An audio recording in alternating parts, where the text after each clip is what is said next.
Hello नमस्कार दोस्तों। आज हम लोग देखेंगे युग्म शब्द यानी कि श्रुति सम भिन्नार्थक शब्द। ठीक है।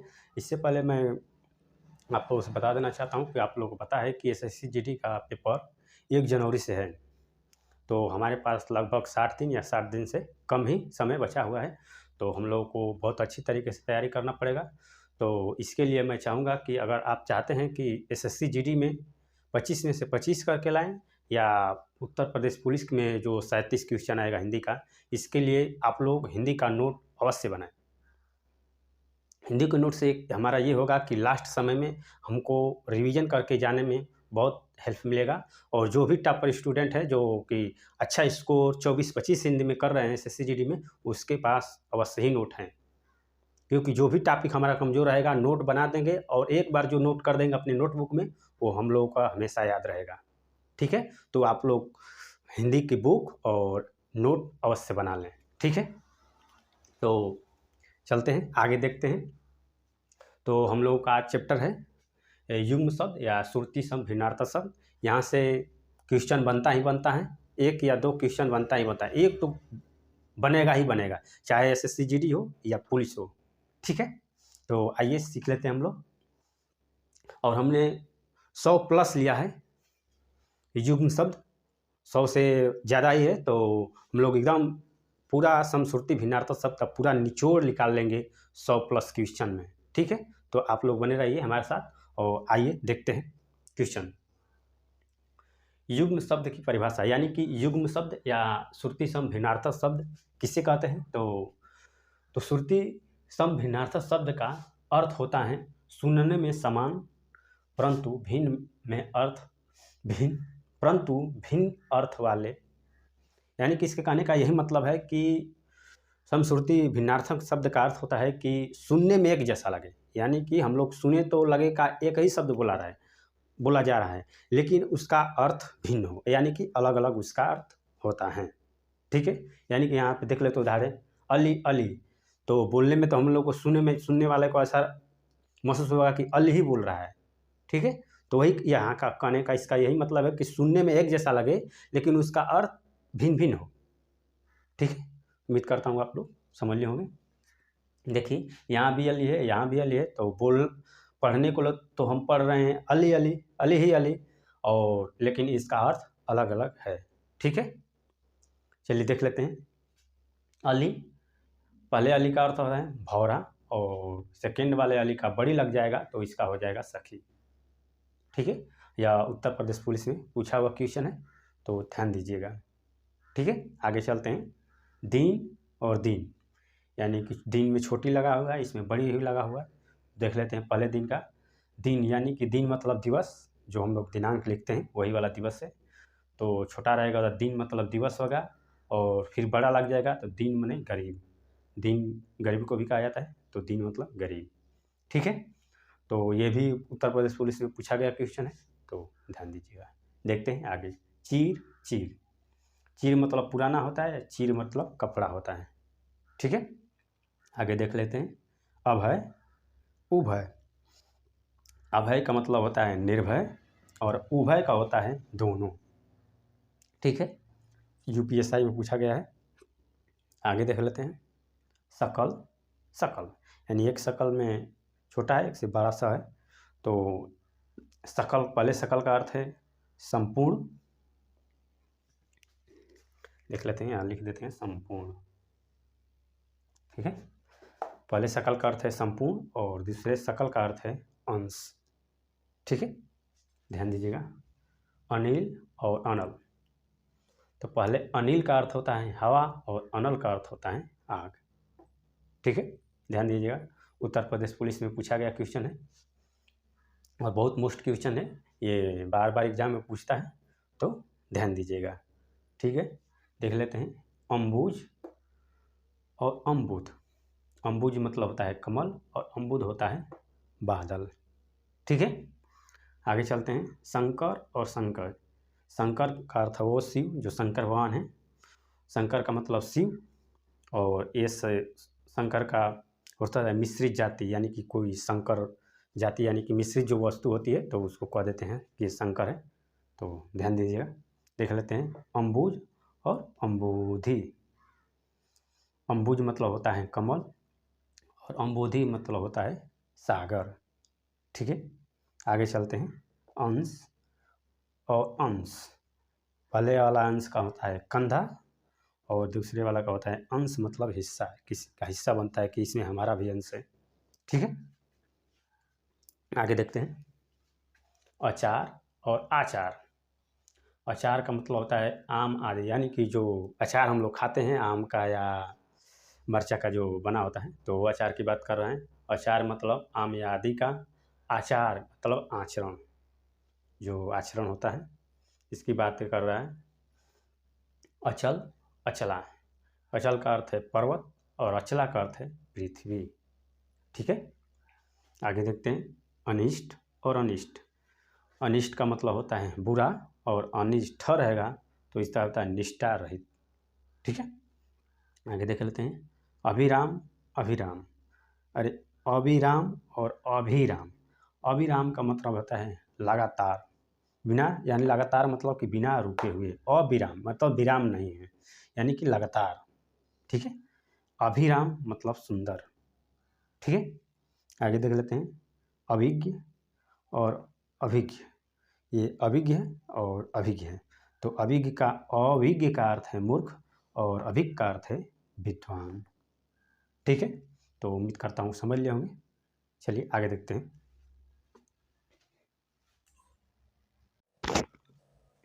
आगे देखते हैं।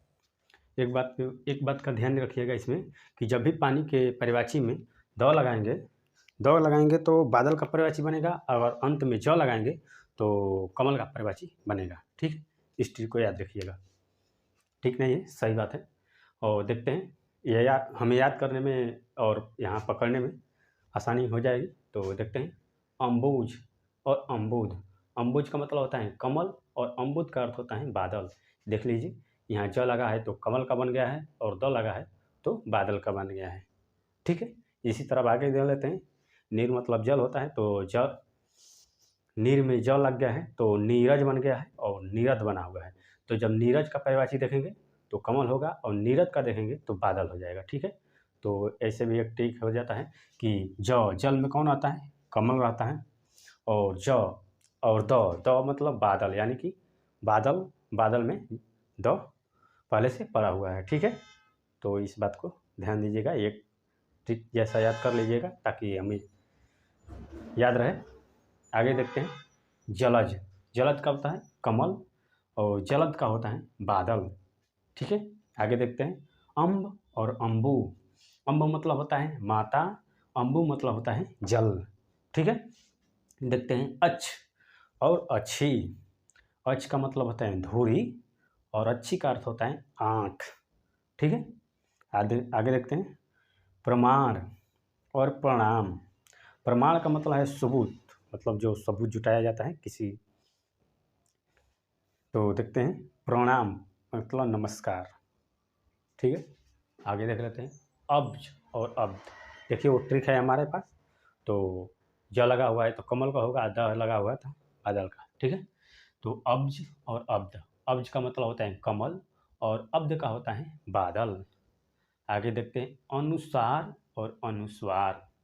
अनुसार का मतलब होता है अनुरूप, मतलब किसी के अनुरूप कार्य करना। ठीक है, और अनुस्वार का मतलब होता है बिंदी, जैसे अंग में बिंदी, अ में बिंदी लगी हुई थी, वही अनुस्वार का मतलब है बिंदी, ये वाली बिंदी होती है। तरणी और तरणी। ठीक है, तरणी का मतलब होता है सूर्य और तरणी का मतलब होता है नौका। करकट, करकट और करकट। इस करकट का अर्थ होता है कचरा, जो कूड़ादान होता है, कचरा वचड़ा होता है वो वाला। तो करकट का अर्थ है कचरा और करकट का अर्थ है केकड़ा। ठीक है, ध्यान दीजिएगा, इसमें ध्यान दीजिएगा, यही जो मंत्रा होता है और किसका क्या अर्थ होता है वो ये इधर उधर घुमा के दिया रहता है, और इसका अर्थ इसको इसमें पढ़ देना और इसका अर्थ इसमें पढ़ देने से गलती ज़्यादातर यहीं पे हो जाती है। तो किसका क्या अर्थ होता है इस बात को विशेष तौर पे ध्यान दीजिएगा। ठीक है, आगे देखते हैं। कूट कूट। कूट का मतलब होता है किला और एक इस कूट का मतलब होता है पर्वत। ठीक है, देखते हैं आगे। कौशल और कौशल। कौशल का मतलब होता है निपुणता, और कौशल का अर्थ होता है अयोध्या का प्रदेश, मतलब पहले अयोध्या का ही नाम था कौशल। ठीक है, ध्यान दीजिएगा। आगे देखते हैं गण और गण्य। गण का मतलब होता है समूह, और गण्य का मतलब होता है गिनने योग्य। ठीक है, आगे देखते हैं परिणाम और परिमाण। परिणाम का अर्थ होता है नतीजा, और परिमाण का मतलब होता है मात्रा, मतलब कितनी मात्रा है किसी चीज़ की, और परिमाण का मतलब नतीजा, कोई रिजल्ट आता है तो क्या परिणाम आया है। ठीक है, आगे देखते हैं अंत और अंत्य। अंत का मतलब होता है समाप्ति, और अंत्य का अर्थ होता है अंतिम। अभिनय और अभिनव। अभिनय का मतलब होता है अनुकरण करना, अनुकरण, और अभिनव का अर्थ होता है नया। ठीक है, देखते हैं अवधि और अवधि, ये पूछा हुआ है क्वेश्चन, तो ध्यान दीजिएगा, ये मंत्रा को ध्यान दीजिएगा कि किस मंत्र चढ़ता है तब क्या होता है। ठीक है, अवधि का मतलब होता है तारीख, और अवधि का मतलब है एक भाषा का नाम। ये अवधि एक भाषा का नाम है जो लखनऊ के आसपास में बोली जाती है। ठीक है, आगे देखते हैं नकुल और नकल। नकुल का मतलब होता है नेवला, और नकल का अर्थ होता है किसी का अनुकरण करना, यानी कि नकल वकल करते हैं एग्जाम में, वो कह रहा है। ठीक है, अति और इति। अति का अर्थ होता है बहुत, और इति का अर्थ होता है समाप्त। ठीक है, चलिए आगे देखते हैं। और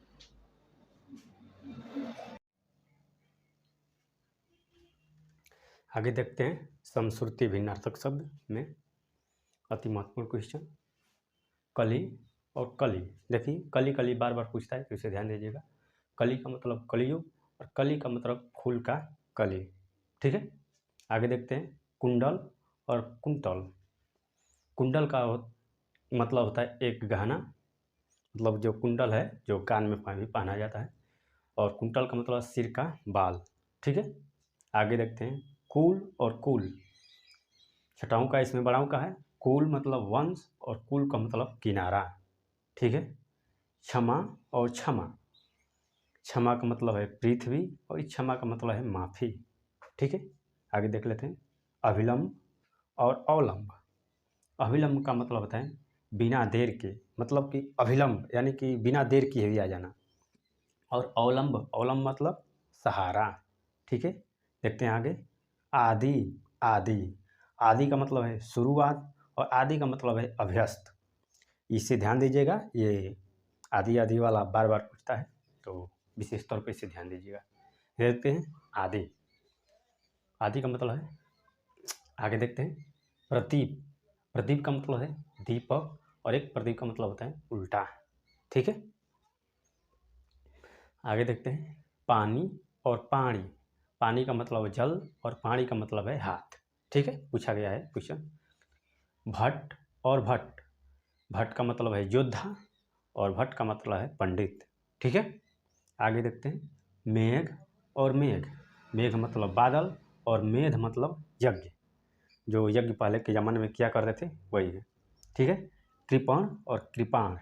कृपण मतलब कंजूस, और कृपाण का मतलब तलवार। ठीक है, आगे देखते हैं तरंग और तुरंग। तरंग का मतलब होता है लहर, और तुरंग का मतलब है घोड़ा। ठीक है, तो ध्यान दीजिएगा, ये घोड़ा का पर्यायवाची है, तो तुरंग बहुत ज़्यादा बार पूछता भी है पर्यायवाची के रूप में। ठीक है, आगे देखते हैं अमित और अमित। अमित का अर्थ होता है अधिक, और अमित का मतलब होता है शत्रु। अमित, अमित मतलब कि जो मित्र न हो, यानी कि शत्रु। ठीक है, तो ध्यान दीजिएगा। आगे देखते हैं आसन और आसन्न।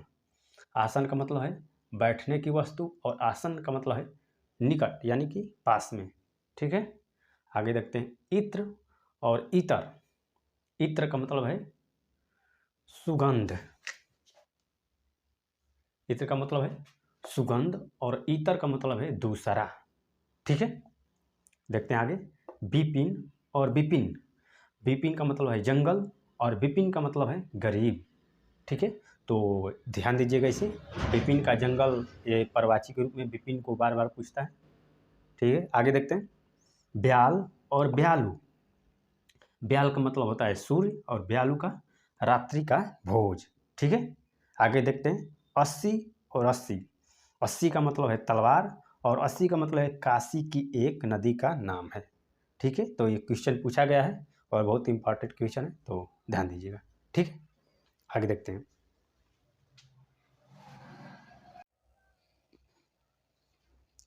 आगे देखते हैं दोस्तों, हिम। हिम का मतलब होता है बर्फ और हेम का अर्थ होता है स्वर्ण। ठीक है, अर्ध और अर्ध। अर्ध का मतलब आधा और अर्ध का मतलब पूजा का समान। ठीक है, चपला और चपल। चपला का अर्थ होता है बिजली और चपल का अर्थ होता है तेज। ठीक है, पूछा गया है, ध्यान दीजिएगा इसे। आकार और आकर। आकार का मतलब कोई रूप, उसका क्या रूप है, और आकर का मतलब खदान। ठीक है, खदान जानते हैं।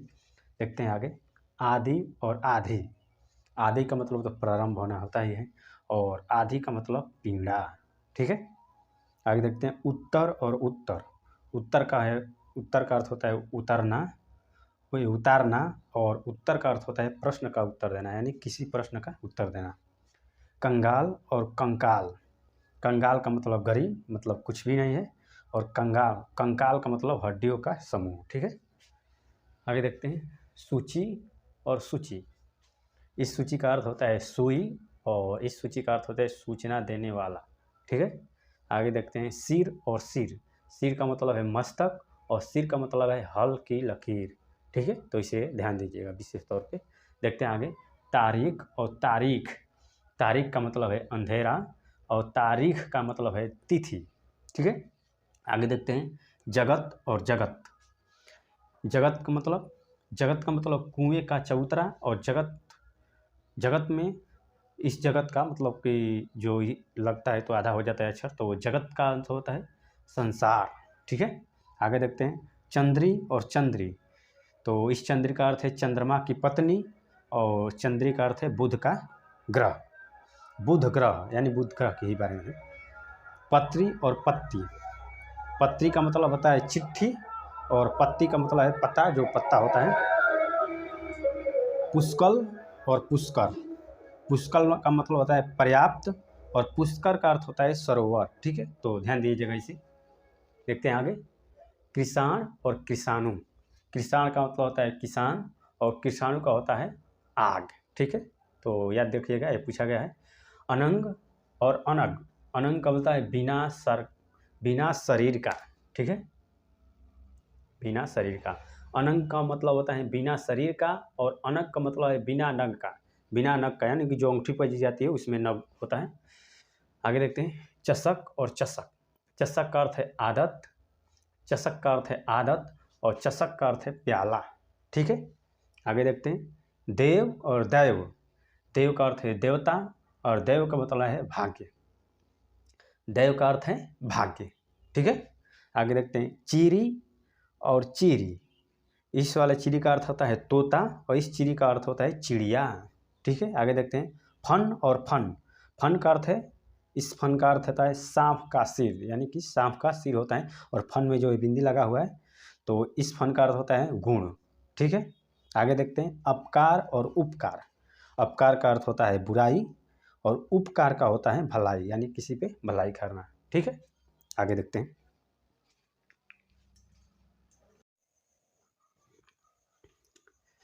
आगे देख लेते हैं, निशाकर और निशाचर।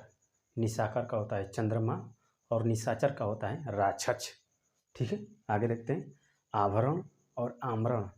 आभरण का होता है आभूषण, और आमरण का होता है मरण तक। ठीक है, आगे देखते हैं, आर्त और आर्द्र। आर्त का होता है दुखी, और आर्द्र का होता है गीला, यानी कि नमी। ठीक है, आगे देखते हैं, वारिस और वारिस। इस छोटे वारिस, छोटा मंत्र रखा हुआ है र में, इसका होता है वारिस का अर्थ होता है वर्षा, और वारिस का अर्थ होता है समुद्र।